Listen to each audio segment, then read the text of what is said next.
النبیین فی خلق و فی خلق. پیغمبر بزرگوار اسلام برترین انسان مخلوق پروردگار است. از همه انبیا نبی مکرم اسلام برتر و بالاتر و با عظمت‌تر است. قد جاءكم من الله نور و کتاب.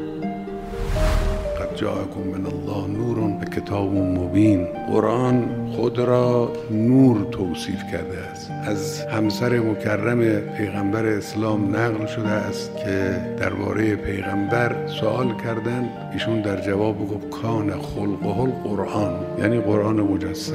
پیغمبر هم نور است. پیغمبر وسیله روشنایی و حیات جوامع انسان.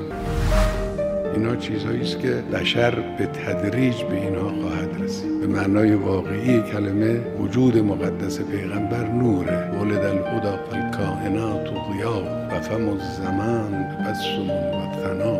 خدا کنه که در روز ولادت پیغمبر بر لبان دنیای اسلام تبسم باشد، غم و اندوه ننشینه. این آرزوی ماست.